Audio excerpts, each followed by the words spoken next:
ನಮಸ್ಕಾರ. ಈ ಟಿ ವಿಯ ವೀಕ್ಷಕರಿಗೆ ಯೋಗ ಕ್ಷೇಮ ಕಾರ್ಯಕ್ರಮಕ್ಕೆ ಆತ್ಮೀಯ ಸ್ವಾಗತ.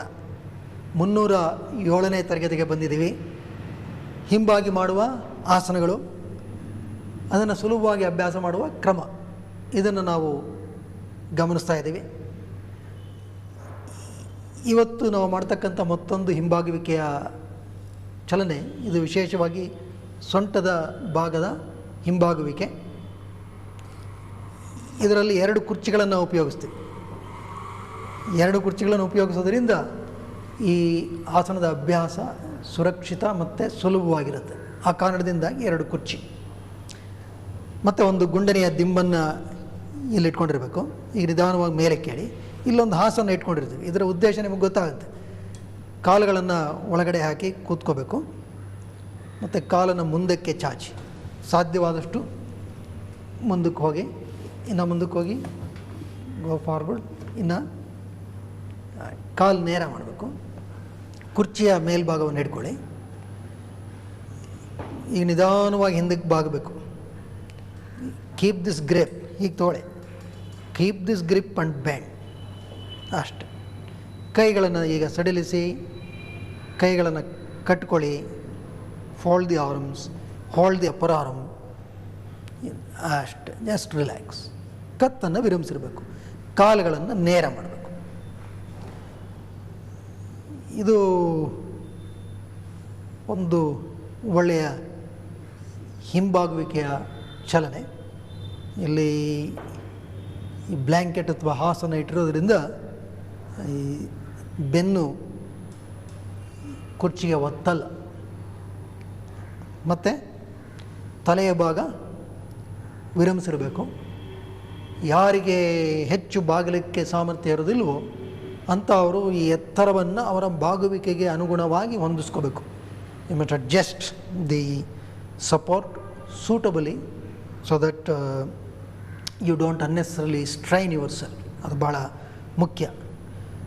ವಿಶೇಷವಾಗಿ ಈ ಭಾಗ, ಕತ್ತಿನ ಭಾಗ ಭಾಳ ವಿಶ್ರಾಂತ ಸ್ಥಿತಿಯಲ್ಲಿ ಇಟ್ಕೊಳ್ತಕ್ಕಂಥದ್ದು ಅಗತ್ಯ. Even when you do without support, you must learn to consciously relax the region of the neck.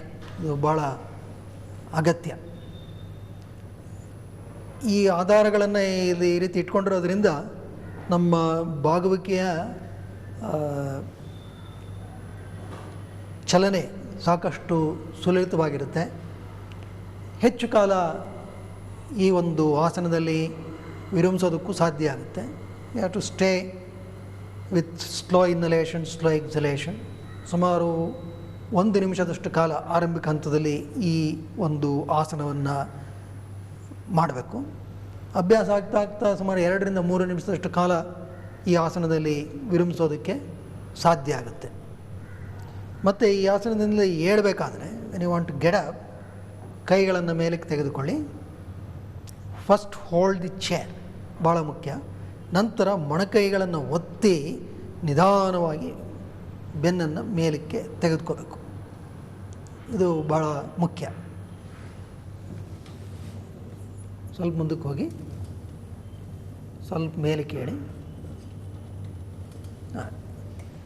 ಮತ್ತೊಮ್ಮೆ ಈ ಒಂದು ಚಲನೆಯನ್ನು ಗಮನಿಸೋಣ. ಮೊದಲಿಗೆ ಇಲ್ಲಿ 2 ಕುರ್ಚಿಯನ್ನು ಉಪಯೋಗಿಸ್ತಾ ಇರ್ತಕ್ಕಂಥ ಕಾರಣ ಏನಂತ ಹೇಳಿದ್ರೆ, ಕಾಲು ಕೆಳಗಡೆ ಹೋದಷ್ಟು ಬಾಗುವಿಕೆ ಜಾಸ್ತಿ ಆಗುತ್ತೆ. ಅದನ್ನು ಸ್ವಲ್ಪ ನಿಯಂತ್ರಿಸೋದಕ್ಕೆ ಆರಂಭಿಕ ಹಂತದಲ್ಲಿ ಇದು ಭಾಳ ಉಪಯುಕ್ತವಾಗಿರ್ತಕ್ಕಂಥ ಒಂದು ಚಲನೆ. ಈಗ ನಿಧಾನವಾಗಿ ಹಿಂದಕ್ಕೆ ಬಗ್ಬೇಕು. And hold the support. ಈ ಆಧಾರವನ್ನು ಇಟ್ಕೊಂಡೇ ಹೋಗಬೇಕು. ಏಕಾಏಕಿ ಹಿಂದಕ್ಕೆ ಕೊಟ್ಟೋಗ್ಬಿಡಬಾರ್ದು. ನಂತರ ಕೈಗಳನ್ನು ಹಿಂದಕ್ಕೆ ತೆಗೆದುಕೊಳ್ಳಿ. Just relax. ಕಾಲು ನೇರ ಆಗಬೇಕು. You have to keep the heel stretched, pull the kneecap, tighten the thigh muscles, roll the thighs inward. ತೊಡೆಯ ಭಾಗವನ್ನು ಒಳಮುಖವಾಗಿ ತಿರುಗಿಸಿ, ಕಾಲುಗಳನ್ನು ನೇರ ಮಾಡಿ, ಸಂಪೂರ್ಣವಾದಂಥ ಈ ಚಾಚುವಿಕೆಯನ್ನು ಗಮನಿಸಿ. ನಿಧಾನವಾಗಿ ಉಸಿರು ತಗೊಳ್ಳಿ, ನಿಧಾನವಾಗಿ ಉಸಿರು ಬಿಡಿ. ಇದೆಲ್ಲ ನಾವು ಗಮನದಲ್ಲಿಟ್ಕೊಂಡು ಮಾಡಬೇಕು. ಏನೋ ಒಂದು ಆಧಾರದಿಂದ ಮಾಡ್ತಾ ಇದ್ದೀವಿ ಅಂತ ಹೇಳಿ ಎಲ್ಲವನ್ನು ಸುಮ್ಮನೆ ನಮ್ಮ ತೂಕವನ್ನು ಆಧಾರದ ಮೇಲೆ ಹಾಕಿ ನಾವು ಮನಸ್ಸನ್ನೆಲ್ಲ ಎಲ್ಲೆಲ್ಲೂ ಹರಿಬಿಡಬಾರ್ದು. ಆಗ ಆಸನದ ಉಪಯುಕ್ತತೆ ಬಹಳ ಮಟ್ಟಿಗೆ ಕುಂಠಿತಗೊಳ್ಳುತ್ತೆ. The quality of the posture, the benefits of the posture, they simply don't come. ಅವಕ್ಕೆ ನಾವು ನಮ್ಮ ಪ್ರಜ್ಞೆಯನ್ನು ಸಂಪೂರ್ಣವಾಗಿ ತೊಡಗಿಸ್ಕೊಂಡು ಅಭ್ಯಾಸ ಮಾಡಬೇಕು. ಆಗ ನಾವು ಮಾಡ್ತಕ್ಕಂಥ ಆಸನದಲ್ಲೇ ಆ ಒಂದು ಧ್ಯಾನವನ್ನು ಮಾಡಲಿಕ್ಕೆ ಸಾಧ್ಯವಾಗುತ್ತೆ. ಮನಸ್ಸು ಸಾಧ್ಯವಾದಷ್ಟು ಆ ಧ್ಯಾನಸ್ಥ ಸ್ಥಿತಿಗೆ ಹೋದ್ರೇ ಆಸನದ ಉಪಯುಕ್ತತೆ ನಮಗೆ ಸಮಗ್ರವಾಗಿ ಸಂಪೂರ್ಣವಾಗಿ ಲಭ್ಯ ಆಗುತ್ತೆ. ಇಲ್ಲದೆ ಹೋದರೆ ಅದು ಕೇವಲ ಒಂದು ಯಾಂತ್ರಿಕ ಚಲನೆಯಾಗಿ ಅದರಿಂದ ಬರತಕ್ಕಂಥ ಉಪಯುಕ್ತತೆ ಬಹಳ ಮಟ್ಟಿಗೆ ಕುಂಠಿತವಾಗುತ್ತೆ. ಆ ಎಚ್ಚರಿಕೆ ನಮ್ಮಲ್ಲಿ ಇರಬೇಕು. ನಾವು ಈ ಚಲನೆ, ಇದರಲ್ಲಿ ಎಲ್ಲೆಲ್ಲಿ ಚಲನೆ ಉಂಟಾಗಿದೆ, ನಮ್ಮ ಉಸಿರಾಟ ಹೇಗಿದೆ, ಇದೆಲ್ಲವನ್ನು ಗಮನಿಸ್ತಾ ಹೋದರೆ ಅದು ಕೇವಲ ದೇಹಕ್ಕಷ್ಟೇ ಅಲ್ಲ, ಮನಸ್ಸಿನ ಮೇಲೂ ಸಹ ಒಳ್ಳೆಯ ಪರಿಣಾಮವನ್ನು ಬೀರುತ್ತೆ. ಈಗ ನಿಧಾನವಾಗಿ ಕೈಗಳನ್ನು ಮೇಲೆ ಕೆತ್ತಿಕೊಳ್ಳಿ, ಕುರ್ಚಿಯ ಆಧಾರವನ್ನು ಹಿಡಿದುಕೊಳ್ಳಿ, ಮೊಣಕೈಯನ್ನು ಒತ್ತಿ ನಿಧಾನವಾಗಿ ಮೇಲೆ ಕೇಳಿ, ಕಾಲುಗಳನ್ನು ಕೆಳಕ್ಕೆ ತೆಗೆದುಕೊಳ್ಳಿ, ನೇರವಾಗಿ ಕೂತ್ಕೊಳ್ಳಿ. Just relax.